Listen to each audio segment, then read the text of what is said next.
still have some time to listen to us. It's soon over and you will go for a coffee. I wholeheartedly thank the Journalists and Writers Association Foundation, who is, by the way, an important CSO, a unique one, who holds a consultative status with the ECOSOC of the United Nations. As Joost has just pointed out, I'm a former UN director. I worked in the field, but I also worked in these surroundings. And it was good to be back. It was a kind of pilgrimage since this morning. I was not putting my foot here the last 10 years. So thank you for that. But I learned something from Petra. I know that I have 12 minutes. She says that now the human attention has been reduced to 6 minutes.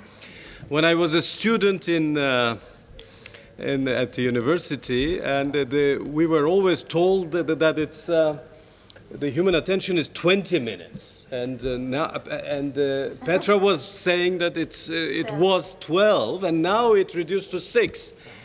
Hurry up. But I understand something much more. I mean, this is new to me. The Japanese has developed a method called pechakucha. I don't know if you heard about that. Pechakucha is 6 minutes, exactly 6 minutes. And at the end of the 6 minutes, like Gunnar, they cut the power and you can't talk anymore, you know. But he didn't do that, so it's. So I would do my best to stick to it. I don't like to speak long anyhow, but my topic is Turkey and this wonder story, and it would have been unfair not to touch upon this country, as the majority of the attendance here is from or related to Turkey. So very briefly described, until very recently, a world-class success story, economic, political, sociological, an EU candidate, still is, but we don't know where it goes, Selçuk. Role model for the region, for the Arab awakening,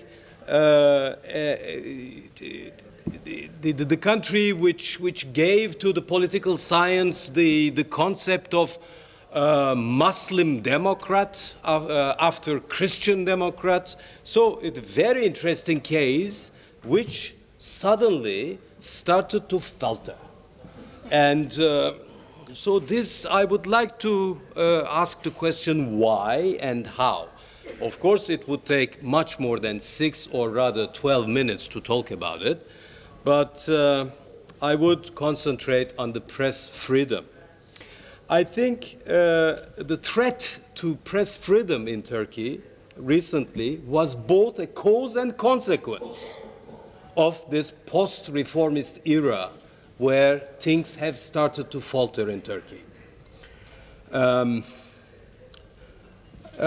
You can put many dates if you wish, but I mean the political observers always, you know, like to point at the 2010 referendum, but I prefer the public protestations of the last year, May, June 2013, which were followed by the disclosure of a massive graft and corruption scandal involving several members of the government that Joost was just mentioning in December last year, which has created an additional pressure upon an already shaky press freedom in Turkey.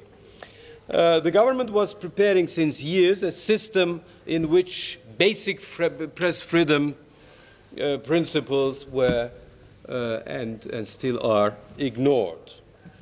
Legal provisions, nepotism, monopolistic maneuvers, economic pressure, fiscal threats are extensively used to silence the opposition voices and the media outlets that disagree with the governmental line. So, And as a result, today, Turkey is really a wonderland of jobless journalists.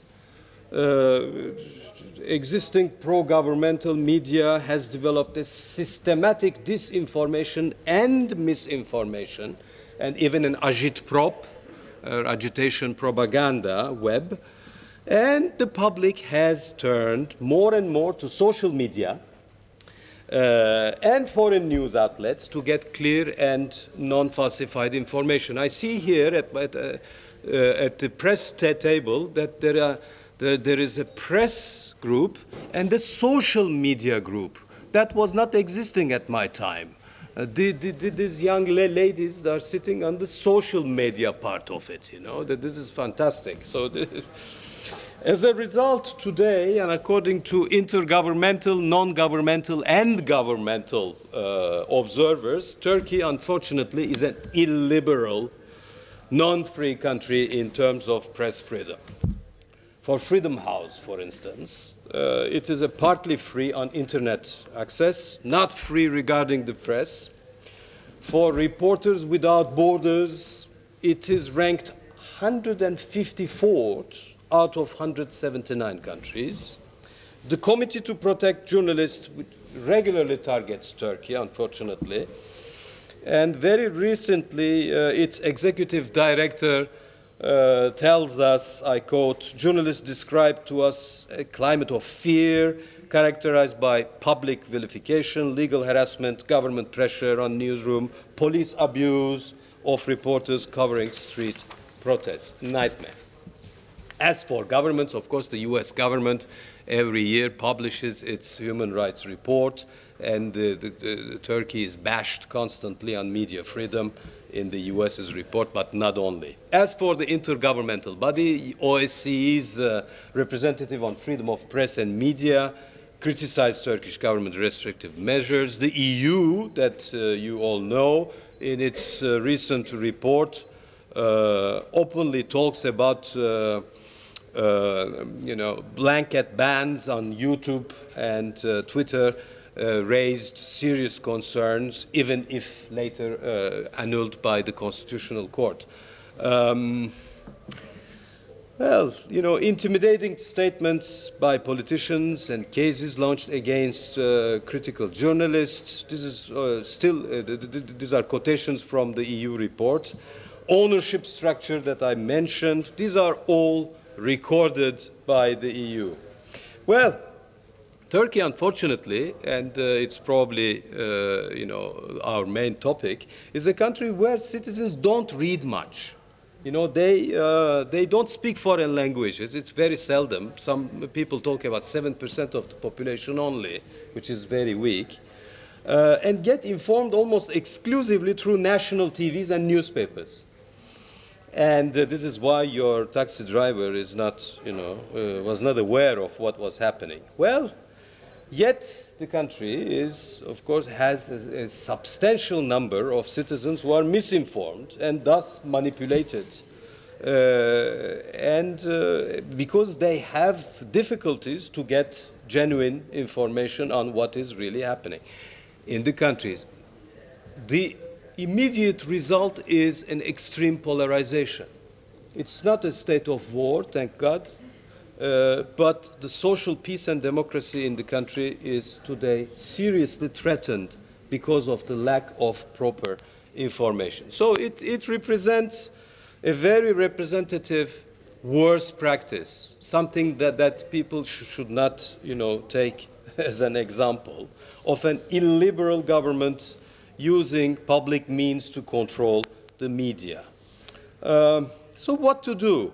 I would like to refer to Jürgen Habermas, that someone from the floor has mentioned this morning. Habermas published in '62 already, there was no social media at the time,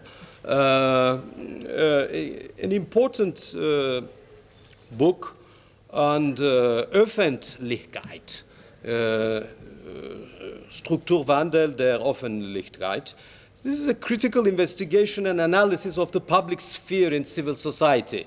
And the mass media's role in the public debate, he argues, has shifted at the time already from the dissemination of reliable information, I quote, to the formation of public opinion. Well, he stresses the importance of a vital and functioning Öffentlichkeit, a sphere of critical publicity. It's distinct, it's critical publicity, I underline it. This is distinct from both the state, or the public sphere, and the economy, and consists of a broad range of organizations that represent public opinion and interest groups, like here. This is networking, this is part of it. And to counter these developments, and he considers this as a condition sine qua non of a pluralistic democratic debate in an open society that is not entirely dominated by the mass media. I think we have here a good example of it, and just before 52 seconds, I will end up there, Joost. So, great. Thank you.